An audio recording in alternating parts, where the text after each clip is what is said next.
What's up, guys? Welcome to another episode of The Chat with K and J. I'm Jay. And I'm Kay. On The Chat, we'll be discussing fashion, beauty, lifestyle, business, and anything in between.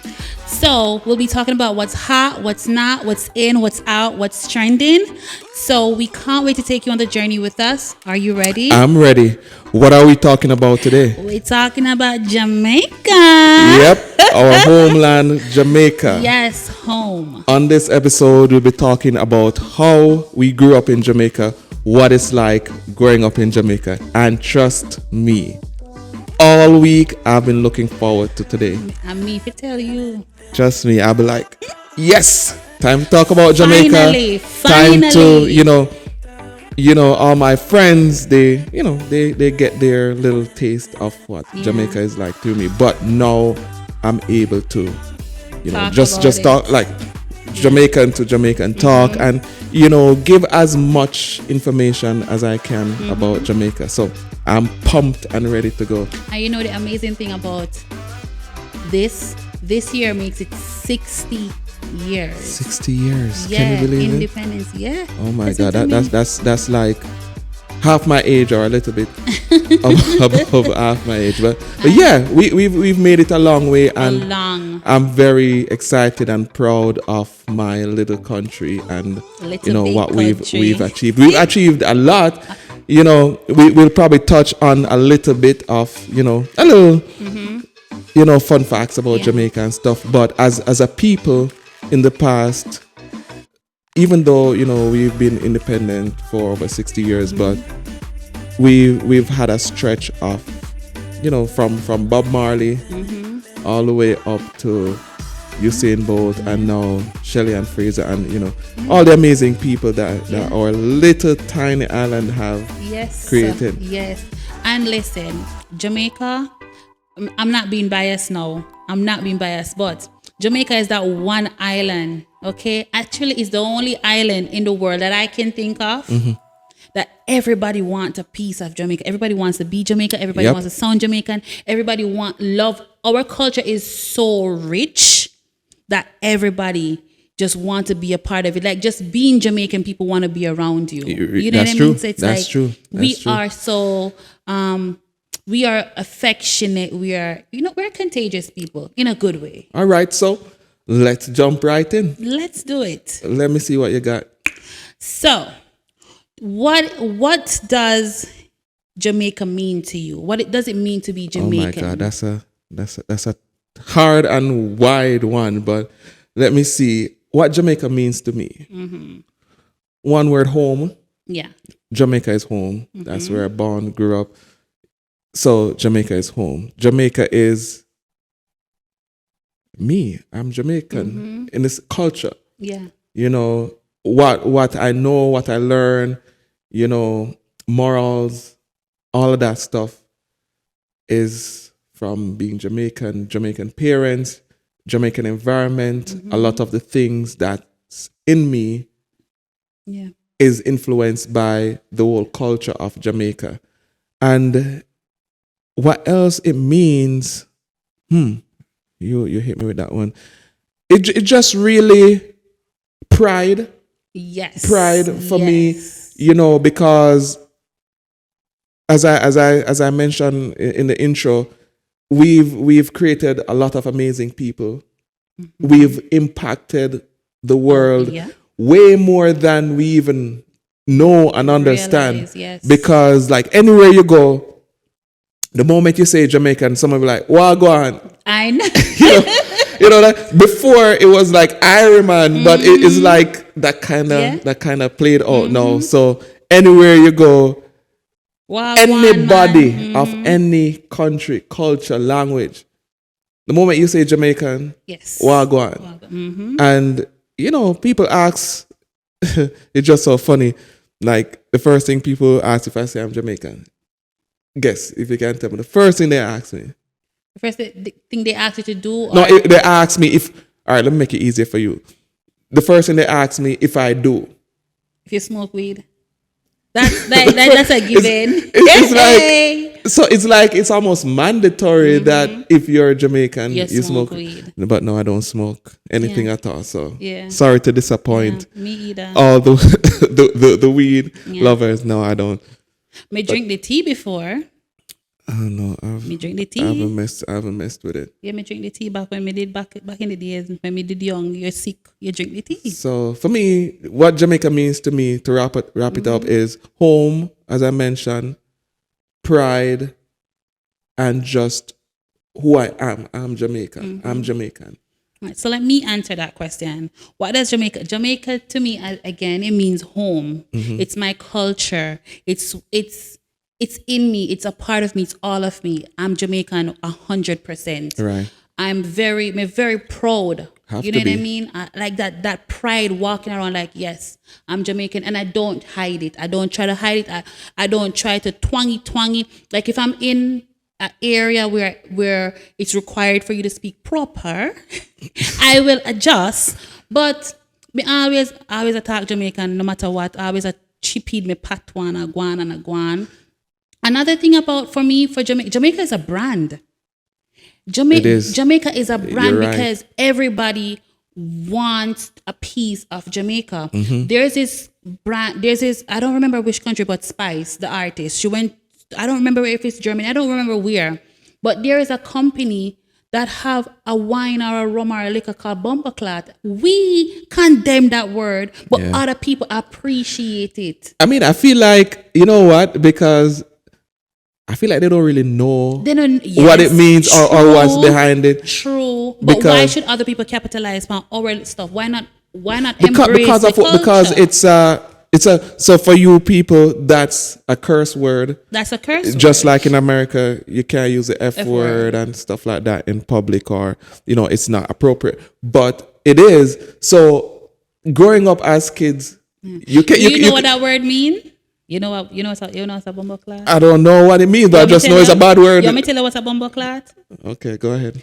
So, correct me if I'm wrong, anybody in the comments. But you can't start with correct me if I'm wrong if you're going to tell me what it is. This is what me hear growing up. Bumbo clot is when back in the days, when woman, we never had and that they use.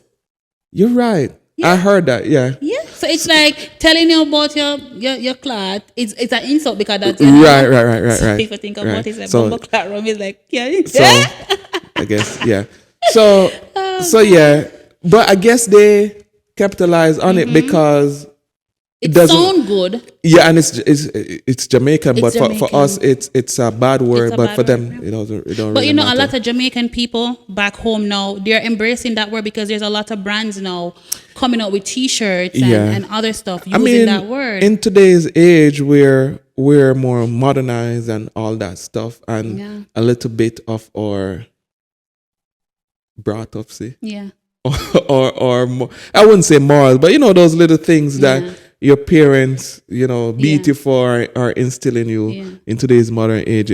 They're more lax with it, so it's not that bad anymore. Quick question: Tell our viewers where in Jamaica you're from, because we got to get that out of the way. Montego Bay, the best place in Jamaica, the best city in the Caribbean. All right. I mean, we can have a debate about that. We won't. But Montego Bay, I'm not gonna lie, the tourist capital of the Caribbean. I love Montego Bay, but I'm from Trelawney, Falmouth, Wakefield. Trelawney, I'm a country girl. I'm proud of my country girlness. Okay, listen to me, country nice.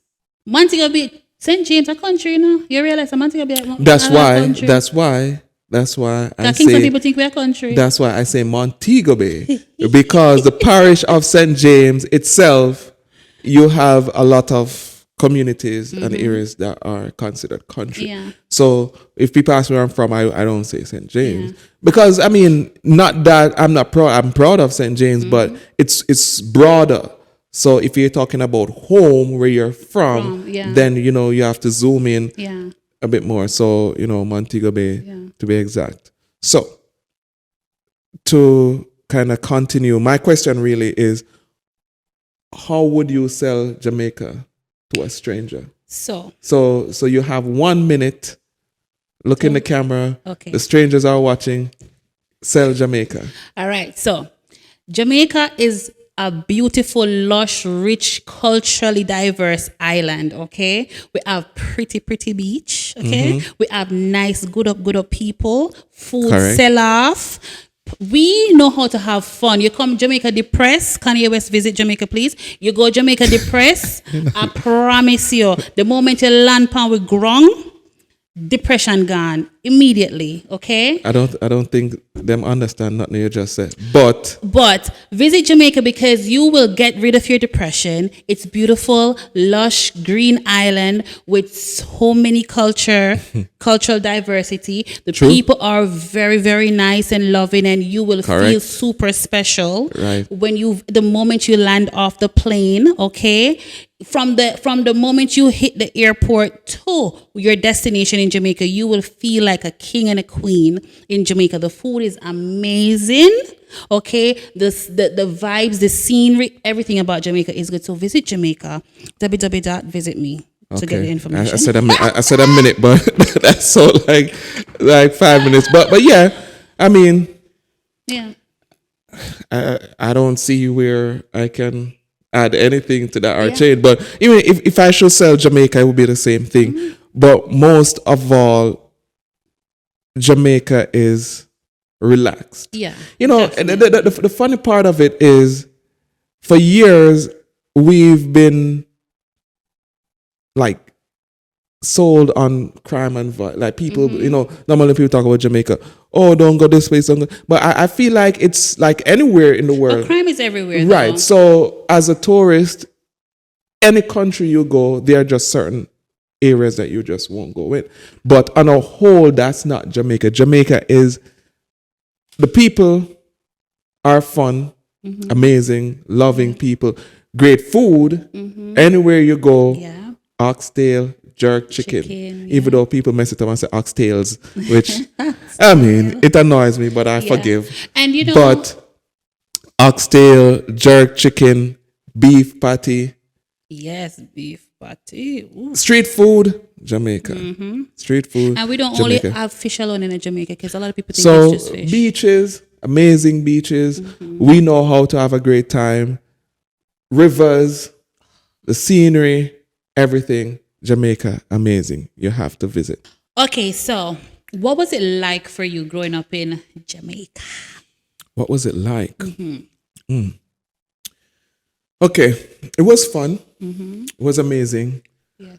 I grew up, so I believe everybody's up, probably gonna kind of be a little bit different. But for me, I grew up in a Seventh-day Adventist home, Christian home. So, you know, A little bit stricter than most. So there's a lot of things I didn't experience growing up.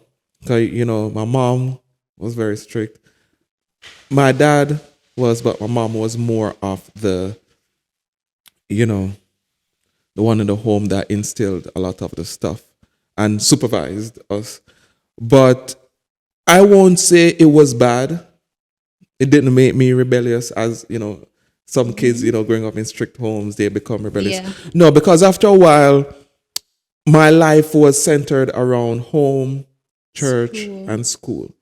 So my friends were in that circle. You know, my friends were friends I met at church, and at school I went to Adventist school all the way up as well. So that's where, you know, I meet my friends and stuff. But for me, growing up, I was into a lot of academic stuff and sports. So my life was basically school, sports, church. And, you know, I was a straight A student all the way up through, you know, kindergarten school, prep school, high school. So my focus really was just on academics and enjoying that. I enjoyed it. It's not like kids who don't want to do their homework or care for. So I enjoyed it a lot. I didn't have much toys because, you know, my mom realized that I was very artistic. So I had a lot of coloring books, drawing books. I know the only thing I could consider a toy was I had like Lego bricks, which is somewhat educational as well. So growing up was along that line, but it was fun because, as I say, my friends were in that circle as well. So, outside stuff like partying and all of that stuff, I didn't feel like I was missing anything because it's not like my friends were doing it and then I felt left out. No, it was okay. So growing up was great. The beaches. My mom, we had somewhat of a ritual where Sunday mornings she would take us to the beach. Not literally every Sunday morning, but when that was like most Jamaicans though. So that's the thing though, and I try to explain to my American friends as how we do beach that's like, as against how they do beach, because here, they go to the beach like after midday when the sun is hot. I'm like, no. And they lay on the sand and stuff. In Jamaica, that's not how we do it. My mom would wake us up like 4:30 in the morning. Early morning beach. We get dressed. We go. We live like 10-15 minutes from the beach. We go to the beach. When you get to the beach, it's still dark. It's not. You can see the sun on the horizon slowly coming up, and the water at the best, cold. But at the best. So you go to the beach that time. You tip your foot in the water, try get acclimated, and then so by the time you reach like 6:37, everybody is there. The sand is empty. We all in the water. Opposite of America. America, the water is empty. Everybody on the sand. In the water, we have fun. You meet friends, you meet people, have fun. By the time it reached 9 o'clock, and the sun come up and it's hot. By the time it reached 9 o'clock, it's time to go home. 9-10 o'clock, leave, go home. Then you cook breakfast and you carry on with the day. So yeah, we that was like a lot of the fun things. We had school trips, church trips, and all that good stuff. So growing up in Jamaica, it was more on the, what we call it, conservative side as it relates to, outgoing, but it was great. It made me who I am. We were somewhat sheltered. So like schools, when you hear about fights and all that stuff. Yeah. I was intrigued by it because I didn't know what it was like. Yeah. Because there were other schools, public school, where you hear about kids. God, it's not a good thing, but kids get stabbed or shot. Yeah. And all those stuff, and I was like, oh my God, what is that like? What school did you go to? So I went to Harrison Memorial High School and Prep School. And we didn't know. Like there was a school close to ours. It's now St. James High. What was it called back then? I think it was like Montego Bay Secondary School. I don't know. And them call it senior school. That was the nickname. But yeah, it was like down the hill from our school. And when there's a fight, you could know because it's on the street. And you hear students shouting and screaming and all that stuff. And we're like, wow. In your mind, you're like, you want to know what it's like, but you'll be like, nah, I don't want to really know what it's like. But yeah, so that was my, in a nutshell, experience growing up in Jamaica from a kid to teenage life. So my growing up in Jamaica, okay, so how them say it now, me did enough. I was extra because I was involved in everything in school. What I love the most about growing up in Jamaica, honestly, was after school, we definitely studied and everything, do homeworks and stuff like that. Then we're outside and we play till the street lights come on, play stuck and freeze, hopscotch, Chinese skip. Yeah, that's a part of my growing up too. So I'll just... Yeah. So I'll just pick it back on yours. Chinese skip, or sometimes when we leave school, we go by the library, hang out. I went to Falmouth School, so we had a Tommy gun in the schoolyard. We used to just sit on the Tommy gun and pretend like we were in the... Back in the day. We didn't go anywhere after school because we had a driver that picked us up. So I had the luxury of staying back after school because again, I was in all age school, which they consider, I think, middle school here. Right. I was in like a dance club. So I used to dance. I used to be a part of the dance group with Miss Ricketts. I love that lady. We used to perform throughout the island, cultural festival dances. You know, the festival time. Yeah. I used to dance at the hotels and stuff like that. We didn't get to do none of that. Yes, and I was in the acting club, Mr. My name, I don't remember my name, but one of our teachers, we used to do drama and stuff back in the middle school, all age school. Then when I went to high school, now I went to William Nib High School. Yeah. So most of I know about William Nib. Of course, we're the famous Usain Bolt, which you guys actually know him. Not any, like, we don't have communication now, but, you know, we went to school together and we used to talk in school. Anyway, not talk like that. We were like friends. But no, you have to clear up things these days, you know, because people will run with it and say, you claimed. Jay said she was dating Bolt, and I was never. No. I just said I know him. We knew each other. Okay. Good. Anyways, so when I went to school, and when I went to high school now, because my mom was a cop, so she was very strict too. And so the most fun I had was when I went to my cousins or you know what I mean, family members. My mom, when I'm home. I can't go outside and play with everybody because my mom is strict. Right. But when I'm with my cousins and stuff, I get to experience all of that. So what I did, because when I was home with my mom and stuff, I use school now to have all the fun I could have. So but when you're home, it's more like just... When I'm home at my mom, it's strict. I have to go home, stay home, do your homework, and wake up the next day, go back and do the same thing again. Right. I have to be home. My mom would time me to be home. And so I use school as my outlet to have fun. So I was in 4-H club, Key club, history. I was in every club. I did enough. I was student council president. Yep. I was too. I was mini Miss Nib. I was Miss Nib. You know, you know. Yeah, I had my share of that. I was head boy. Yeah. You know, in high school, I was in debate club, school science quiz club, spelling bee. Well, I did spelling bee in prep school. Okay. But yeah. Yeah. And then, you know, so I'd use school as my me time to just have fun, because that was what school was for us. Yeah, school was so fun. Oh my and the God. good thing I love, because school here in America is very enclosed. Back home, it's like indoor-outdoor experience. Right, so you experience, you go you lunchtime. had football field. Yeah, lunchtime, you go on the football field. Lunchtime, you play stuck and freeze, you play this, you play that. It's not so enclosed where lunchtime here, because I went to 1 year of high school here. I wanted to experience high school in America I never did. So I have 2 high school diploma.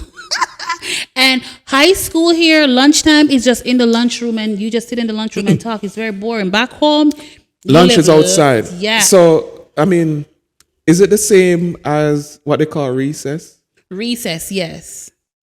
But No. Our recess back home is like that's what I'm saying here. Yeah. I'm trying to understand here. So lunch and recess are 2 separate things, or it's the same thing? I think recess is lunch here. Okay, because you say you went high school here, so I'm trying to figure. Recess is lunch here.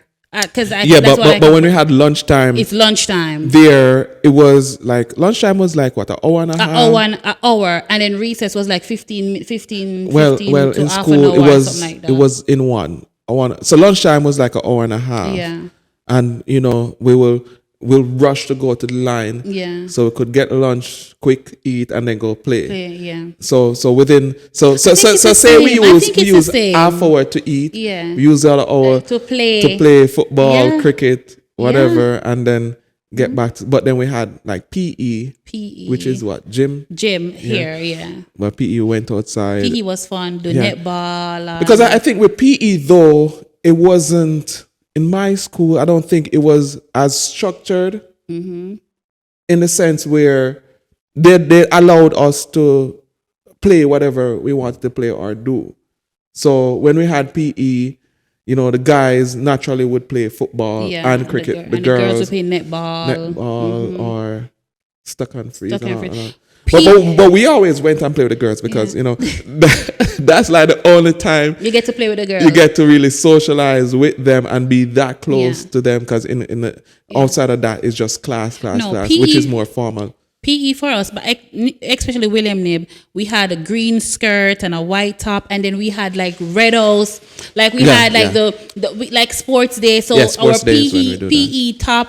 I was in Birchall House, Red House, which is the best house in a William Nib High School. Okay, we win everything. So, so we had on the white T-shirt with the school crest, but it was red because I was in Red House, Birchall House. Then you had Sharp House, which is Blue House. James House, Yellow House always come last. Oh, and Green House, Edgar House, which we don't like because Edgar girls them and Edgar boys them act like they're hot. And Usain Bolt was in Edgar. And that's why they always a win because win certain thing because Bolt was in Edgar. If it wasn't for that, they wouldn't win. And then I think I was I was in Yellow House. Yellow House always lose. No, we won because I was good at track. At track. I'm not Usain Bolt, but you know, I was really good and we won a lot of stuff. I have ton of medals. Oh, nice. You know, even from high school, even in college. You know, because I think that's one thing as a Jamaican child growing everybody's up. in track, and that's why I think we produce such great track athletes yeah. because it was like a mandatory sport. Like once you get active and you start doing something, you start run. Yep. You know, Yeah. so and I also was cheerleading captain. I was in on the cheerleading as well. Oh, I loved cheerleading amazing. in Jamaica. I think is so fun because you get to be super creative. Like we make up songs and yeah. listen. It was Growing up back home, guys, trust me, growing up in Jamaica is a whole different experience. And I don't think kids today get to experience what we experienced back then. Today, it's a whole different world now. It's not the same. Yeah. All right. So, what's your top 3 Jamaican dishes and top 3 snacks? This is the part I love. I'm looking forward to. So, my top 3 dishes would be I love oxtail and rice. I guess that's unanimous. But it's too expensive. We don't talk about expensive. Okay. Just tell me what you love. Oxtail and rice. Me love saltfish and ackee with anything except rice. Salt with food with like Okay, and saltfish. yeah. And I love curry goat. Okay. Yeah. All right. Snacks now. Snacks. Top 3. Tiki. Okay. Tiki. It's a form of chocolate. Rock cake. Okay. Love rock cake. And cheese strips. Cheese sticks. All Yeah. right. All right. Top 3 food for me. I didn't grow up eating oxtail. I grew up So therefore, it is no, but as I said, growing up Adventist, you know, we didn't eat beef and all that stuff. So I'll put an asterisk against oxtail because I love it now, but I didn't grow up eating it. But it's there. Ackee and saltfish and boiled dumpling. Okay. Oh wait, so you were talking about what you growing up love? Yeah, favorite Jamaican food. Growing up loving. Oh, I think I didn't know yet. Well, I mean, it doesn't. Tin mackerel, anything mackerel, or anything. Yeah. Yeah. So oxtail asterisk, oxtail. What may they say? Ackee and saltfish and boiled dumpling. Because I wasn't introduced to ackee and saltfish with rice until later. I hear people talk about that. I didn't know people eat ackee and saltfish and rice. You never eat it with rice? I don't So remember. that's the thing though. I didn't grow up eating it with rice. You grew up eating with breadfruit and dumpling. There you go. So I grew up eating it with breadfruit, dumpling, boiled breadfruit, dumpling, boiled yam, boiled banana, until like adult. That I can't stop eating rice. I'm like, wait, rice? But I had it and it was good. So third, fried chicken. Fried chicken. Fried, definitely. So Jamaican Back Sunday home we call dinner. it chicken and chips. No, me I talk Jamaican Sunday dinner. Okay. Fried chicken with rice and peas and chicken. Okay. But I have a next one. Yeah. It's not even snack, it's food that I have to throw in. Have to. Because it was a highlight of after when it was high school now when I was allowed to take taxi and go home by myself when the driver thing was done away with. Then I was able to go in the town in the evening. It is the king of street food. Yes. Like here we go. Chop up and rice. Chop up and dumpling, fried dumpling. So it was always this Rasta man. Yeah, like a chop up chicken back, right? Chicken back, bro. It's like brown chicken back. I love chop up. With and fried dumpling, but him roll up the dumpling them like really small and fried, and then put it in those white plastic bag. The foam. No man, they put it in plastic bag. Oh. So him put the fried dumpling in there, put the stewed chicken back in it. So because it's a plastic bag, we normally roll it up and then shake it up and then shake it up. God, and so all the gravy, everything soaking in the dumpling. Wee. You eat that, amazing. So I'll throw that in as food. Snack is easy. Tigers, patty, beef patty, juicy patty, because now we have a rival between juicy and tasty. I have to clarify. Juicy beef patty. That's my patty. So Tigers, juicy beef spicy patty. Nice of almost better than all of them. Third one, kiss cake. Kiss cake. Okay, I used to love kiss cake. Kiss cake was amazing. When I come America, what I came to America and saw people doing. I don't know if they did it back home, but I never experienced it back home. Ackee and chicken back. Ackee and pork. We never eaten something there. Yeah, back home. Yeah, when you go to like the Jamaican restaurant now, like for breakfast, they have ackee and I had the chicken first back. time ackee and pork together in Canada. Ackee and chicken back. I'd never, growing up, me only used to ackee and saltfish. Yeah, no, they have ackee and red herring. Yeah, it's different. I love it. It tastes good. Yeah, but trust me, those are but back home, if my mom didn't know what to cook for me, because sometimes I was very, very picky sometimes, tin mackerel and anything, give it to me any day. What would I say? Our go-to was sardine and rice or sardine and dumpling. And it had to be Lasco mackerel. Okay. I never eat mackerel. You never eat No, because in my Adventist home, we didn't eat mackerel. Seafood. I don't even listen. My mom. So you eat sardine. Listen now, so that's how I explain. She was like, I don't know. I didn't know growing up what was right or what wasn't, because she never she dictated what we ate. And the funny thing about it is she was vegetarian. Yeah. But the amazing thing about it is she was vegetarian, my dad wasn't. But we had a mixture of vegetarian and meat. So it wasn't like, she's vegetarian, so we're going to eat. And the funny thing is we loved both because I grew up eating vegetarian food. I loved it. And eating meat, which was, when I say meat, chicken and fish. Yeah. She didn't prepare any other meat outside of chicken and fish. But so it was diverse. It was still diverse. So at this point, when even in today's age, when people say, give up meat, vegetarian is hard for people. For me, I think it's very easy because I can do either or. Yeah. Because I grew up like that. with both. So if I have to give up meat, it's gonna be tough because I love my chicken wings. Yeah. But I can give up meat and convert to a vegetarian diet.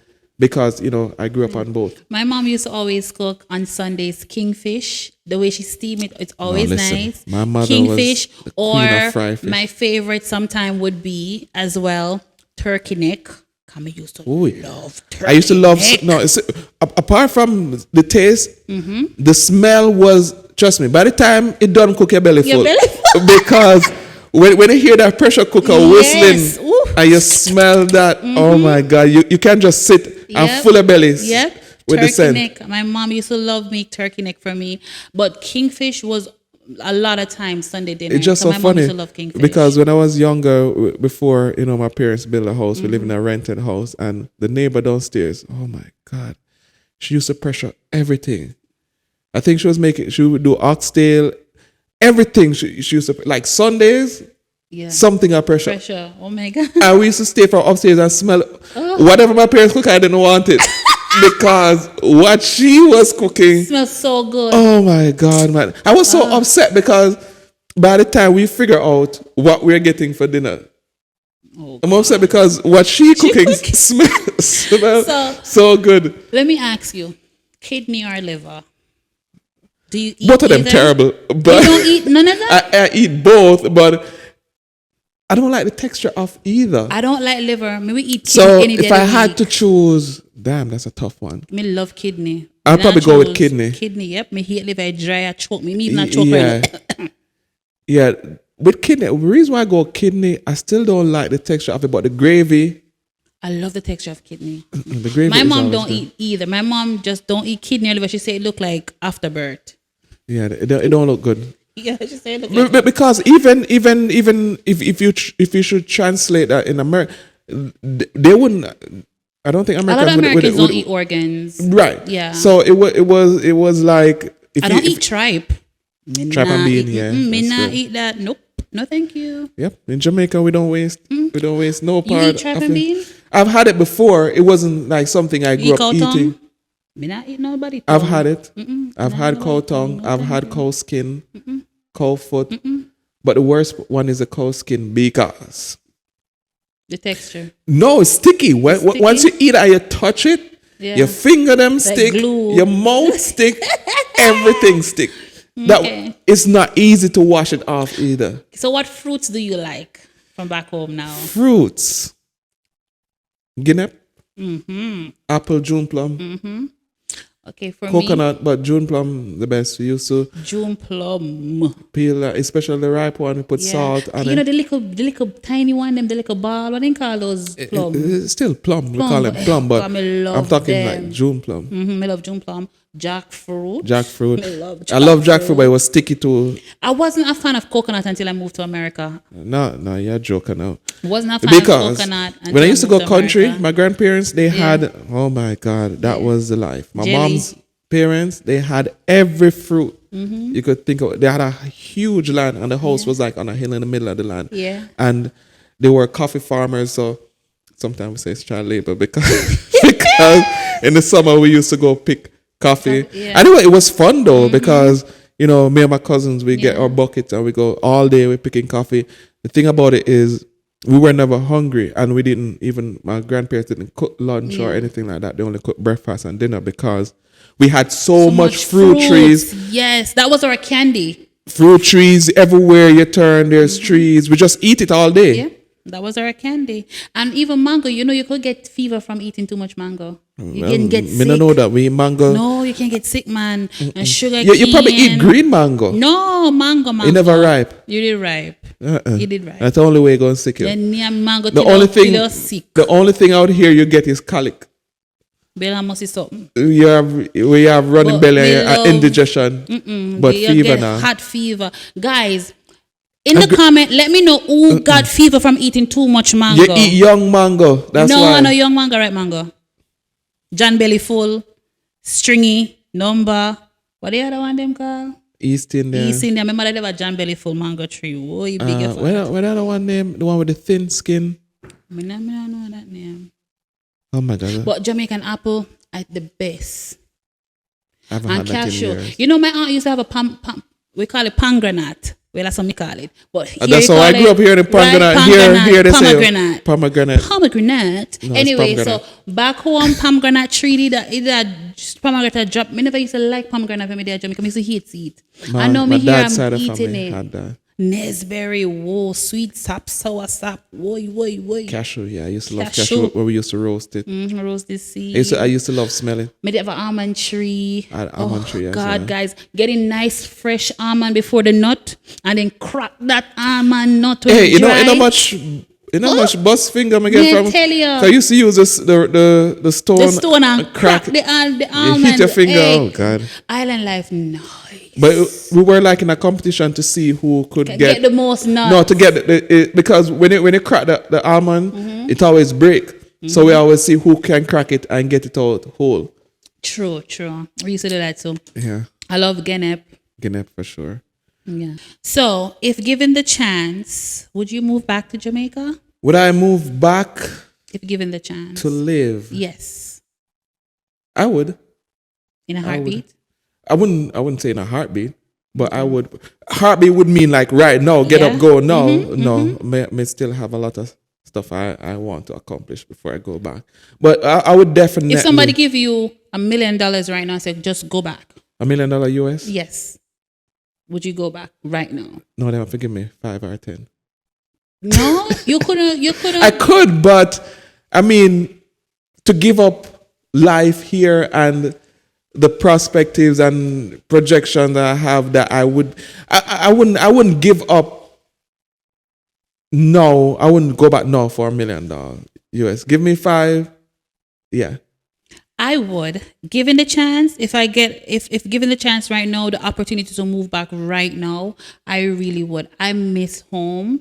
And you hear me talk about it, the last couple months, I think COVID had something but that's to do different. with it. Well, when you say miss home, I just want to go back there and live, because honestly, Jamaica that we grew up in is not the same Jamaica. Jamaica have more opportunities now. Right. Jamaica is more modernized. It's more the things that you can achieve here. I feel because remember, it's a global place. All right. So let me pause you then. So I'll kind of, because I want to answer more on that. Yeah. Because you're challenging me on moving back now with $1 million. So the question I have, I'm going to use this. I'm going to ask you that question. I use it to answer that. Okay. So the question is, what would you change about Jamaica? And the reason why I wouldn't move on $1 million is because this part is important to me. So I'm going to let you finish. Okay. And you can just tie this one in. What would you change about Jamaica? Okay, so let me finish talk. Giving the chance. So, Jamaica they're moving in the right direction with modernizing Jamaica. A lot of people say things, but progress is happening. It's not happening in some areas. But I'm telling people, where you live now, if you don't see progress, take advantage of where you live and try to fix up where you live, because when they're ready for progress, that area, it's going to progress and you're going to be left behind, and then you're going to complain. Jamaica is changing. Jamaica is the hub of the Caribbean. It's going to be. But as it relates to changing, I just feel like it's slowly changing. But I feel like the right changes that are to be made aren't being made. Yeah, but we are not seeing it. But other people are coming in and seeing it. Because that's why it bothers me. Yeah. I'm seeing it from here. So to that, what would I change? What would I change about Jamaica? I'm going to answer it and then you answer. Okay. Why I wouldn't move on $1 million. Okay. I will give me 5 or 10. I will, because there are certain infrastructures that I think that is important to the upward mobility of Jamaica that isn't happening. And for me, the biggest one is the shipping system. Okay. It is a headache, a heartache. It pull out me here, give me great ear trying to ship things to Jamaica and have it there on time and, correctly and appropriately, in the sense where, like here in America, we have a shipping system that's, with UPS, USPS, FedEx, everything. It's a whole system. In Jamaica, it is not. Yeah. And the reason why I wouldn't move on why I would need more is because if I'm going to start a business in Jamaica, it is not solely just, restricted to the island, because we live in a global community. So if I'm starting a business in Jamaica, I would want to be able to import, export, all of that stuff easily. So if I have a business in Jamaica, let me use one for example. I do calligraphy. Say I make stuff and a person from the US orders. It is a hell to ship. And expensive. And it's very expensive. Same thing if I want to ship something there, is like there isn't really a system where I can ship it and it goes directly to the person's house. Guys, correct me if I'm wrong. You can leave it in the comment. But I don't think there is a system there where you get house to house shipping. Like you order something from Amazon and they drop it at your doorstep. No.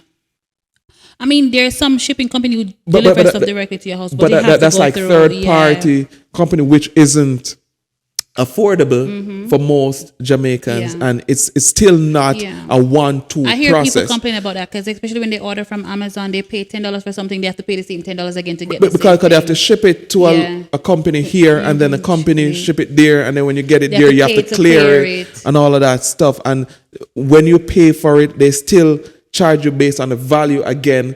So it's like you buy something for $10 and end up spending $100 for a product that values $10. So that's why for me, and I want to be able to be a part of that change. Okay. So that's why I'm like $1 million I wouldn't depend on the government and stuff like that. I would say, okay, then as a business person or an entrepreneur, I'm gonna be, the spearhead in getting these things done. So if you give me $10 million where I'll be able to use $5 million for my personal use and $5 million to help develop systems in Jamaica, then because me moving back honestly, it wouldn't be just to move back and relax. No. Mm-mm. It's moving back and using what I've gained here, learned here, and all of that stuff to uplift and build my country. So if I'm moving back just to relax when I'm retired. Yeah. But if I'm moving back now to live in my prime, in my young age, I want to move back to contribute greatly to the That's country. true. I feel the same. So me, what I would change, 2 things. The banking system in Jamaica is horrible. That's true. I know I'm going to get a lot of hits to this, but honestly, you go to the bank and that's your whole day. Yep. I was there the other day and I got nothing done. My friend told me about this. Danielle, she said she went there and it was a whole day process, which here is like and a walk in, walk out. Yeah, you get nothing done. And they want your blood type, they want your head, your hand, your foot, your back, just to get one account open. Yeah. It shouldn't be so difficult. And hold back the country too, right? And it holds back the country because this is my example. For the guys that have the street vendors and stuff, it's so hard for them to get a bank account. They won't get nothing. Here, a homeless person can go and open a bank account as long as they have a social security number and an ID. In Jamaica, it's so difficult. Why? Why is it so difficult just to get a bank account? And my money you're getting, I know you, you know what I mean? May I give you my money so you can invest it in other stuff?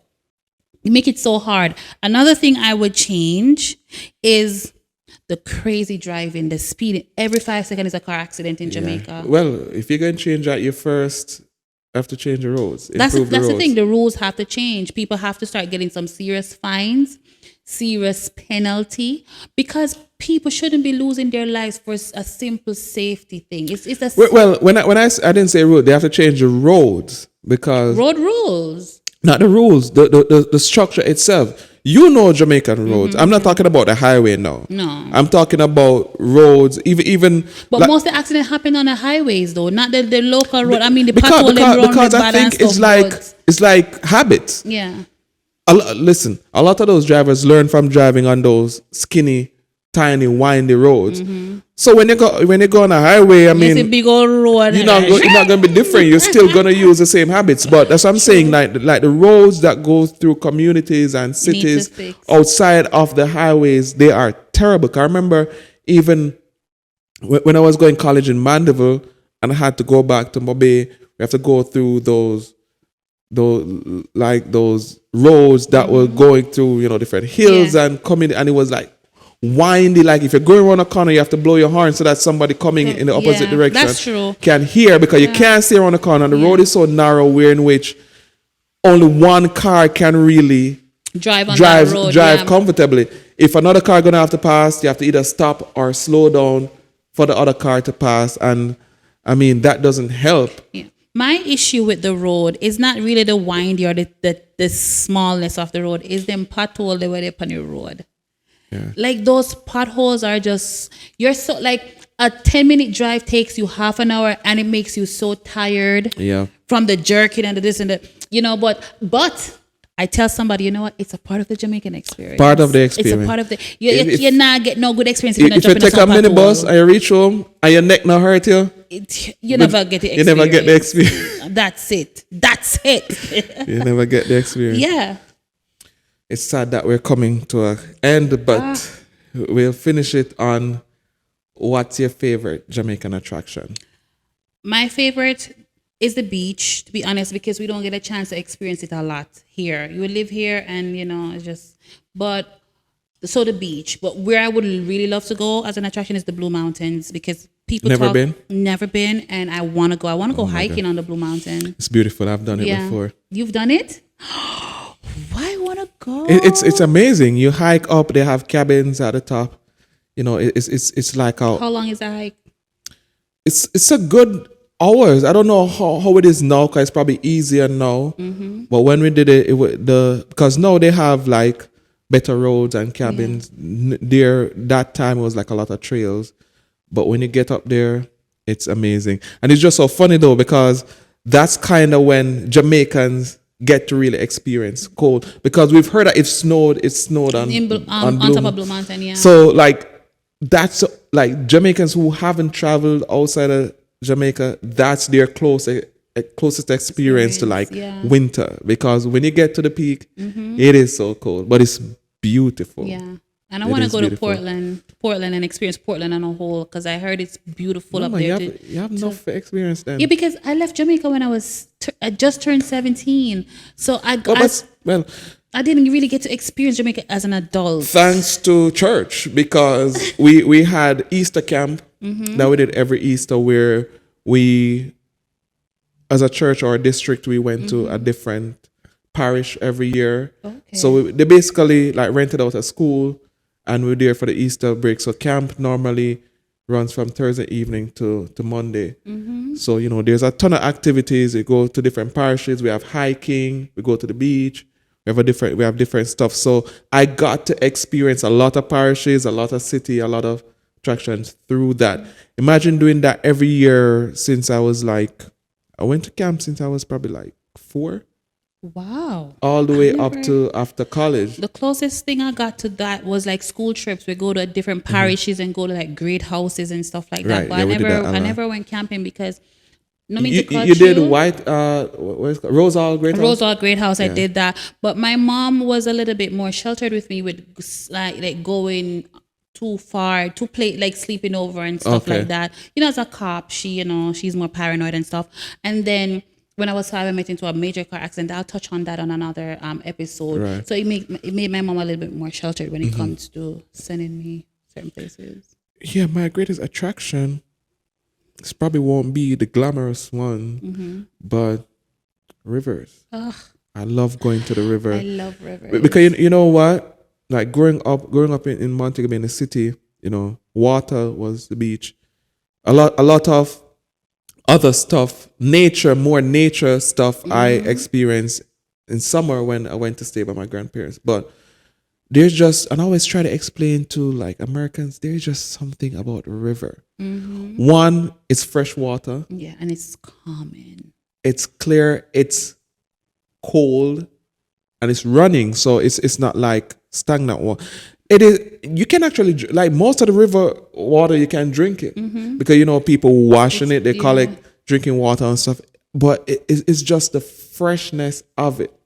Trust me, you go to the river and you be in that water. When you leave, you feel fresh for the rest of the day. We should plan a trip, and do an episode like at a river. Oh my God, or something. River is amazing, you know. But for most tourist people, you know, I could highlight Dunn's River Falls, amazing. That give you somewhat of a river experience. Got the falls, river and the beach, because there's a beach by Dunn's River Falls too.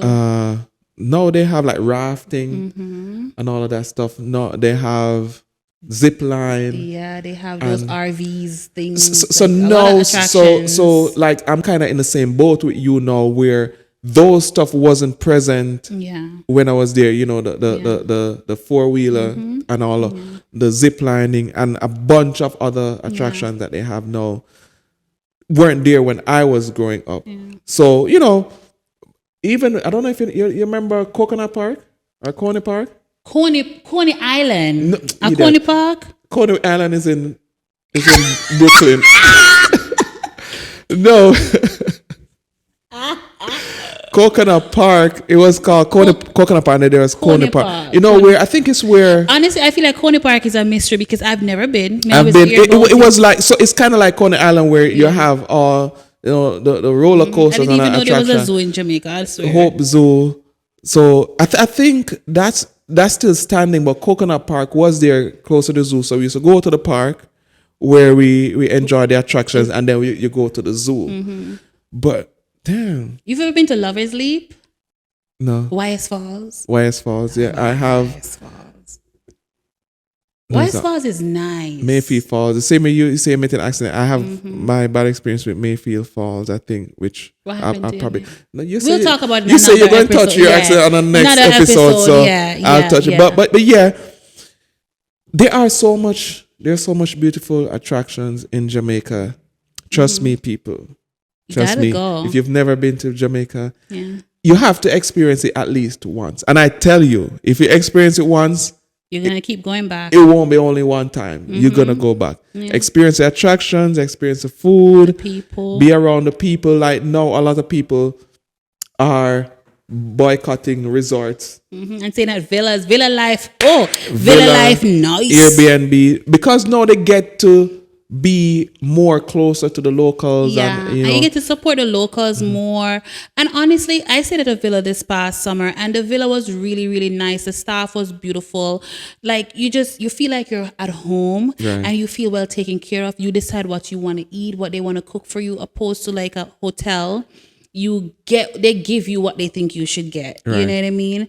And it was just a nice experience. I would strongly suggest booking a villa or an Airbnb, but the villa experience is a different experience. Airbnb, you gotta fend for yourself, but the villa, it's everything you. Well, I think it depends because I mean, I think some probably not. Probably some come with like a chef, but Airbnb, I don't know. I don't know about. I've never done Airbnb in Jamaica, but honestly, the villa, when you get a staff, the chef, the housekeepers, and honestly, customer service in Jamaica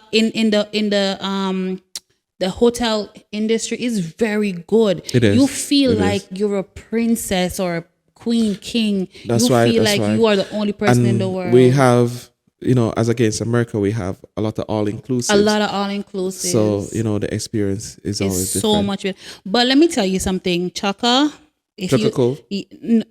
Chaka, the brand Chaka, with the RV and all those. Oh, I thought Chaka is the one where you go through like the swamp and the caves. The Chaka, the brand is Chaka. Yeah. Okay. So Chaka, if you feel like we should experience Jamaica on that level with the RVs and the stuff, you can hook us up, please, may I beg you. Sponsor us. We'll sell you the best way possible. Amen. Yeah. but yeah, so guys, that's our experience growing up in Jamaica. And it's way more, but trust me, there's a lot more. We could do another episode. Let's see how they like it. If you want a part 2, to learn more about Jamaican, our experience growing up, let us know in the comments. But yeah, Jamaica is beautiful. I will never, ever, ever, ever disown my country. I'll never.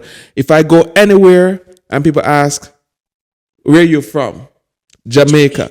What are you? Jamaican. Some people, even living in America, they'll give up. They'll say, I'm American. The other day, somebody asked me, what do you speak, Patois or Creole?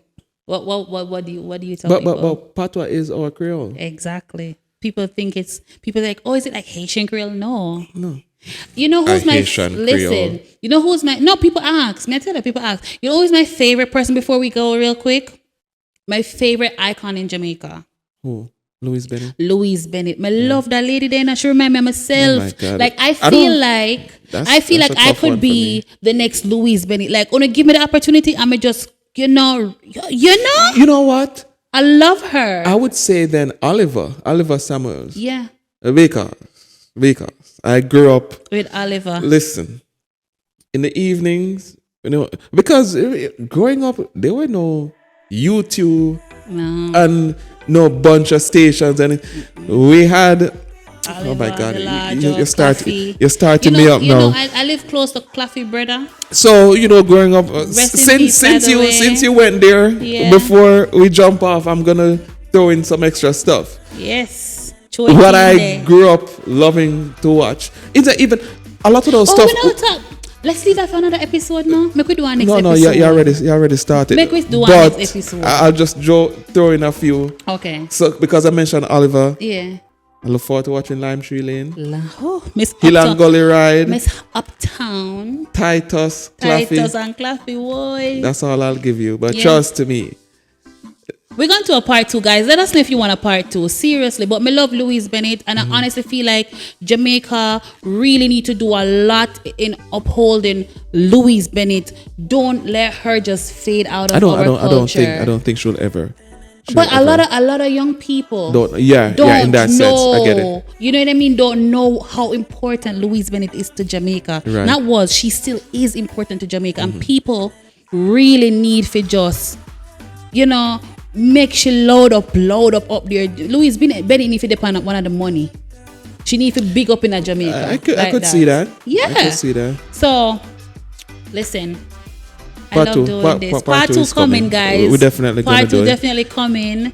And And this episode is sponsored by Elements Magazine and JSB Cosmetics. So check us out on Instagram. You know, JSB Cosmetics on Instagram and Elements Magazine on Instagram. Yeah. And thanks, guys, for watching. You know, we're excited, always excited to chat with each other and chat for you guys. And this was our experience about Jamaica. Yes. So don't forget to subscribe, hit the thumbs up button, subscribe, comment, share our videos. You know, we're still fairly new. Yeah. This is episode 4. Tell a friend to tell a friend. Keep it going. You know, share it, get the word out, and we love y'all. Yeah, we help love us y'all. grow. Bye. All right, until next time. Peace out.